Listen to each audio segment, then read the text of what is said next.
اعوذ باللہ من الشیطان الرجیم بسم اللہ الرحمن الرحیم۔ معزز خواتین و حضرات، عزیز طلبہ و طالبات، ڈیلی قرآن کلاس میں آپ سب کو خوش آمدید۔ امید کرتا ہوں آپ سب خیر و عافیت کے ساتھ ہوں گے۔ آج ہم پڑھیں گے سورۃ النساء پارہ نمبر 5 آیت نمبر 135۔ لفظی ترجمہ سماعت کیجئے گا۔ یا ایھا الذین آمنوا، اے ایمان والو، کونو ہو جاؤ، قوامین مضبوطی سے قائم رہنے والے، بالقسط انصاف پر، شہداء گواہی دیتے ہوئے، للہ اللہ کے لیے، ولو اور چاہے، علی انفسکم اپنے نفسوں کے خلاف، اول والدین یا اپنے والدین، والاقربین اور قریبی رشتہ داروں کے خلاف، ان یکن وہ ہو، غنیًا دولت مند، او فقیراً یا فقیر، فاللہ پس اللہ، اولا زیادہ خیر خواہ ہے، بہما ان دونوں کا، فلا تو نہ، تتبعوا پیروی کرو، الہوا خواہش نفس کی، ان تعدلوا انصاف کرنے میں، وَإِن تَلْوُوا اور اگر تم ہیر پھیر کرو، او تعرضوا یا تم منہ موڑ لو، فَإِنَّ اللَّهَ تو بے شک اللہ تعالی، کان ہے، بما اس سے جو، تعملون تم کرتے ہو، خبیرا اچھی طرح باخبر۔ اس آیت مبارکہ کا گزشتہ آیات کے ساتھ ربط اور تعلق یہ ہے، اللہ رب العالمین نے گھریلو زندگی کے احکام کو بیان فرمایا۔ میاں بیوی کی زندگی، عائلی زندگی، خاندانی زندگی، زوجین کی باہمی زندگی کس طریقے سے پرامن بن سکتی ہے، پرسکون بن سکتی ہے، خوشگوار بن سکتی ہے۔ اللہ رب العالمین نے اس کے لیے بڑے تفصیلی احکام پچھلی آیات کے اندر بیان فرمائے۔ پھر اللہ پاک نے اس کے بعد، اس مضمون کے بعد، اس کائنات کے اندر اپنی مطلقاً بادشاہی کا ذکر فرمایا۔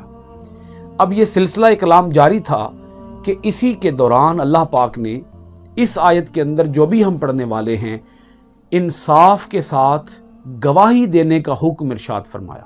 گھریلو زندگی کا اس گواہی کے ساتھ ایک بڑا گہرا تعلق ہے۔ گھریلو زندگی کو پرسکون بنانے کے لیے گواہی کے ساتھ اور انصاف پر مبنی گواہی کے ساتھ بڑا گہرا تعلق ہے، کیونکہ جب بھی گھریلو زندگی کے اندر بگاڑ آئے گا، جب بھی کوئی ناخوشگوار واقعہ رونما ہوگا، میاں بیوی کے درمیان کوئی لڑائی جھگڑا ہوگا، کوئی نزاع ہوگا، یا عائلی خاندانی زندگی میں جب بھی کوئی فتنہ و فساد کی آگ بھڑکے گی، تو اس آگ کو بجھانے کے لیے، اس فتنہ و فساد کو روکنے کے لیے اور لڑائی جھگڑے کے اوپر قابو پانے کے لیے دروازہ کھٹکھٹایا جائے گا عدالت کا۔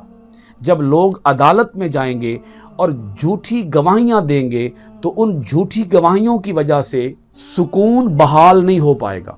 معاشرے کے اندر بے اعتدالی پیدا ہوگی، معاشرے کے اندر اضطراب پیدا ہوگا، معاشرے کے اندر بے چینی پیدا ہوگی، گھریلو زندگی مزید مشکلات سے دوچار ہو جائے گی۔ تو اللہ رب العالمین نے اس آیت مبارکہ کے اندر اس معاشرتی زندگی کو، میاں بیوی کی زندگی کو، پورے ایک اجتماعی نظام کے اندر بہتری کو قائم رکھنے کے لیے اللہ پاک نے یہ حکم ارشاد فرمایا۔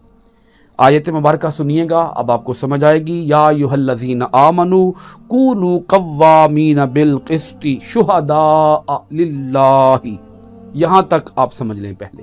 اے ایمان والو، ہو جاؤ مضبوطی سے قائم رہنے والے، انصاف پر گواہی دینے والے، محض اللہ کے لیے۔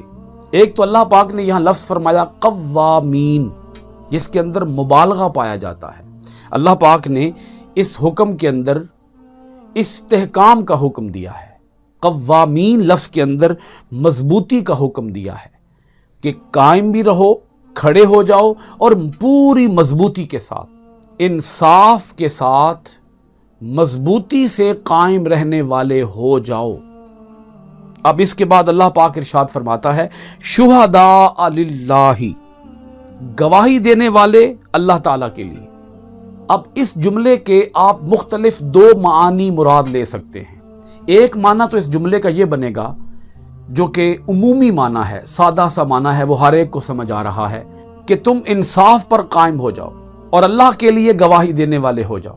انصاف کے ساتھ گواہی دینے والے بنو. تمہاری گواہی ہو انصاف پر مبنی ہو، سچائی پر مبنی ہو، عدل پر مبنی ہو، امانت اور دیانت پر مبنی ہو. اس میں کوئی جھوٹ کی آمیزش نہ ہو، اس میں کوئی بددیانتی کی آمیزش نہ ہو، اس میں کسی خیانت کی آمیزش نہ ہو. جو حق گواہی ہے وہ حق گواہی کمرہ عدالت کے اندر جج کے سامنے پیش کرو. ایک اس کا مطلب یہ بنتا ہے. دوسرا اس کا مطلب یہ بنتا ہے کہ تمہیں جو دین عطا کیا گیا ہے جس کا نام ہے دین اسلام، یہاں گواہی سے مراد یہ بھی ہو سکتا ہے کہ تم اسلام کا عملی نفاذ کرو.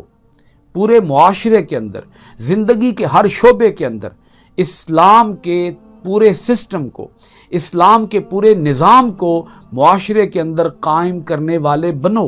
محض چند رسموں کو ادا کر دینا، محض چند عبادات کو ادا کر دینا، محض رکوع و سجود کی ادائیگی کر دینا، اس کا نام اسلام نہیں ہے. اسلام پورے سسٹم کا نام ہے. اسلام پوری زندگی کو بیان کرتا ہے. تو اللہ پاک ارشاد فرماتا ہے کہ محض چند عبادتوں کے مجموعے کا نام اسلام نہیں ہے، اسلام پورے نظام کا نام ہے. تو زندگی کے ہر شعبے کے اندر اسلام کو نافذ کرنے والے بنو. ایک اس کا مطلب یہ بنے گا. جو پہلا میں نے مطلب بیان کیا اسی پر پھر ہم فوکس کر لیتے ہیں کہ عدالت کے اندر جج کے سامنے، قاضی کے سامنے، منصف کے سامنے جھوٹی گواہی نہ دو، سچی گواہی دو. اب یہاں آپ تھوڑا سا غور اس جملے پر بھی کیجئے کہ تمہاری گواہی محض اللہ تعالیٰ کی رضا کے لیے ہونی چاہیے، اللہ تعالیٰ کی خوشنودی کے لیے ہونی چاہیے. یہ جو لفظ آیا للہ، اس کا معنی ہے اللہ کے لیے. یعنی تم گواہی دو، کسی ذاتی مفاد کو ذہن کے اندر نہ رکھو. کوئی لالچ، کوئی حرص، کوئی طمع، کوئی دنیا کا فائدہ تمہارے پیش نظر نہیں ہونا چاہیے، بلکہ تمہاری گواہی صرف اور صرف اللہ رب العالمین کی رضا کی خاطر ہونی چاہیے. اور گواہی دو انصاف کے ساتھ، اور انصاف کے اوپر پوری طرح مضبوطی کے ساتھ جم جاؤ، ڈٹ جاؤ. جو خطرہ تمہیں مول لینا پڑتا ہے ہر خطرے کو مول لو، ہر پہاڑ سے ٹکرا جاؤ، ہر مصیبت کو گلے سے لگانا پڑتا ہے لگا جاؤ. تمہارے پیش نظر اللہ کی رضا ہونا چاہیے. اب آگے سنیں اللہ پاک نے کس طریقے سے اس جملے کی مزید وضاحت ارشاد فرمائی. وَلَوْ عَلَىٰ أَنفُسِكُمْ، چاہے گواہی دینا پڑے تمہیں اپنے نفسوں کے خلاف. اگر وہ گواہی تمہاری ذات کے خلاف جا رہی ہے تو تب بھی تم اپنی ذات کو پیش نظر نہ رکھو، اپنی ذات کو آگے نہ رکھو. اپنی ذات کے خلاف بھی گواہی دینا پڑ جائے دے دو، مت گھبراؤ. پھر آگے دیکھیں، اول والدینی، یا تمہیں گواہی دینا پڑے اپنے ماں باپ کے خلاف. اللہ پاک ارشاد فرماتا ہے اپنے ماں باپ کے خلاف بھی گواہی دینا پڑے دے دو. اس مرحلے کو بھی عبور کر دو. کسی رکاوٹ کو اپنے ذہن میں مت آنے دو. ذات کو نقصان پہنچتا ہے پہنچ جائے، ماں باپ کو نقصان پہنچتا ہے پہنچ جائے. کوئی مفاد، نہ اپنی ذات کا مفاد اور نہ ہی اپنے سگے ماں باپ کا مفاد. تمہیں کوئی مفاد عزیز نہ ہو، تمہیں صرف اور صرف اللہ کا حکم عزیز ہو.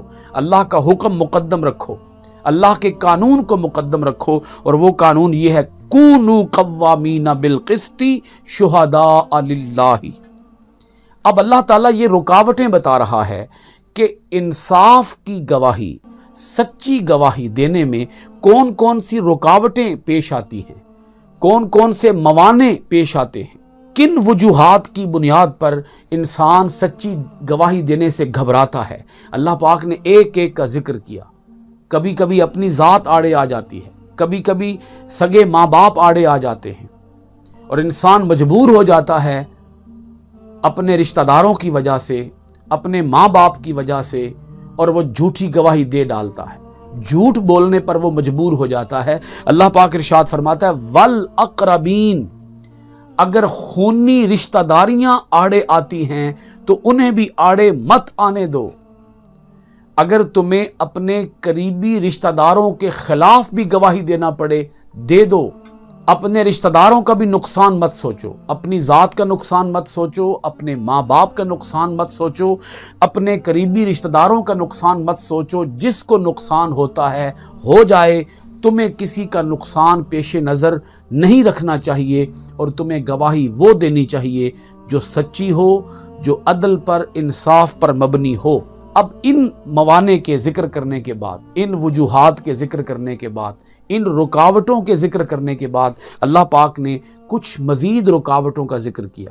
کبھی کبھی سچی گواہی کے اندر جو چیز رکاوٹ بنتی ہے وہ ہوتی ہے کسی غریب کے بارے میں گواہی دینا، کیونکہ اس غریب کی غربت کا نقصان انسان سوچتا ہے کہ میں نے یہ سچی گواہی دے دی تو وہ غریب ہے، وہ بیچارہ اور پس جائے گا، وہ پہلے ہی غربت کا شکار ہے، وہ اور غربت کا شکار ہو جائے گا، اس کو نقصان پہنچے گا۔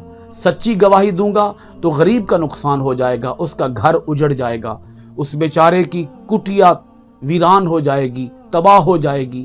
کبھی کبھی انسان جس کے بارے میں گواہی دے رہا ہوتا ہے وہ ایک انتہائی امیر شخص ہوتا ہے، اور یہ بھی ایک نقصان ہوتا ہے کہ میں نے اگر اس دولت مند شخص، مالدار شخص کے بارے میں سچی گواہی دی تو اس مالدار سے جو مجھے مفاد ملتا ہے، جو مجھے کبھی کبھی پیسے مل جاتے ہیں، وہ پیسے آنا بند ہو جائیں گے، کیونکہ اس وقت میں جس کے بارے میں گواہی دے رہا ہوں وہ ایک انتہائی مالدار شخص ہے، اس مالدار سے مجھے مال ملتا ہے، تو میں اگر اس مالدار کے بارے میں سچی گواہی دوں گا تو میرا مال آنا بند ہو جائے گا، یا اس امیر کو نقصان ہوگا۔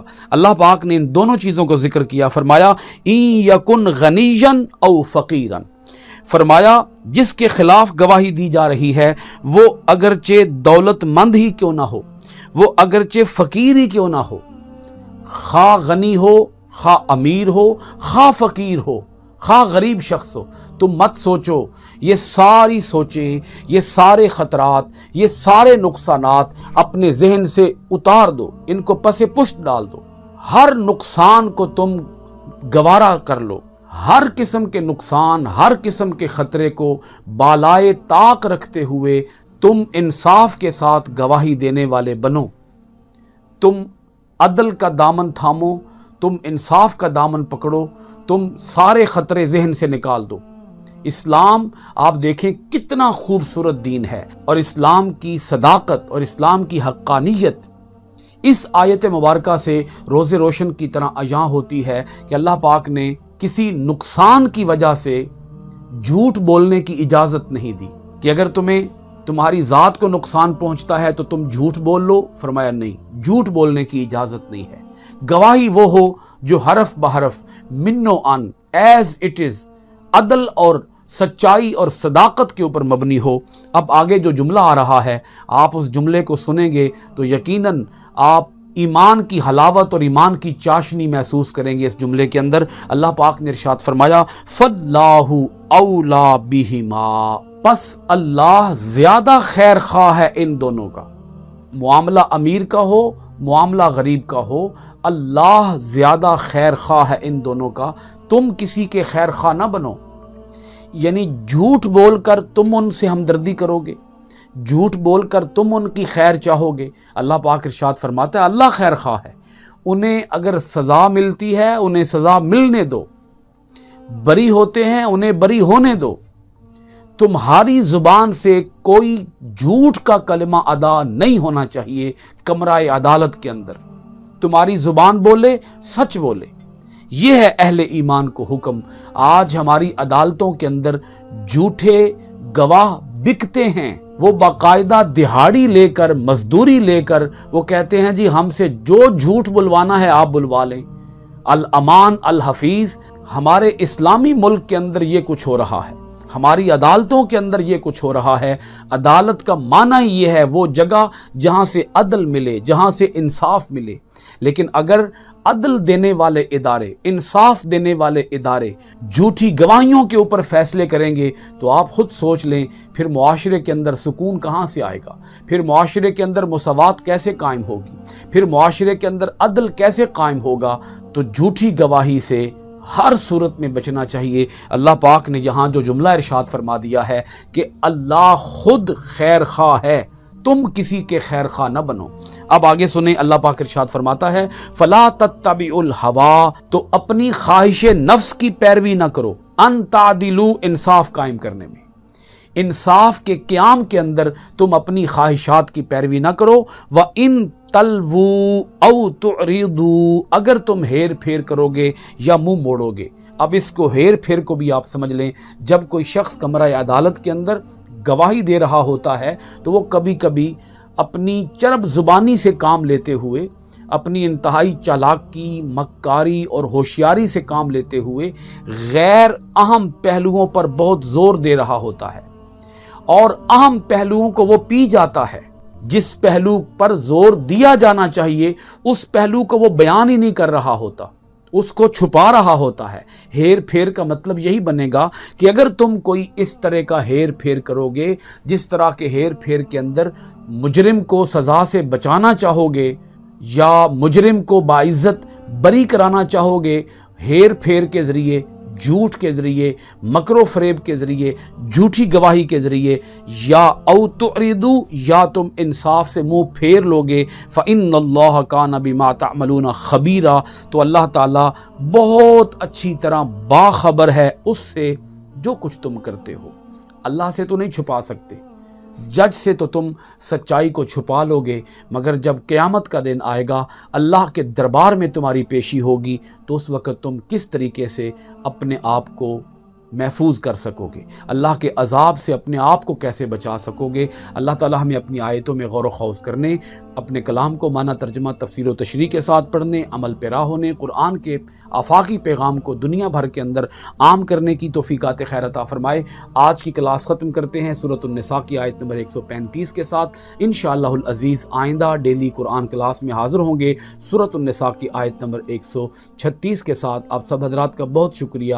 السلام علیکم ورحمۃ اللہ وبرکاتہ۔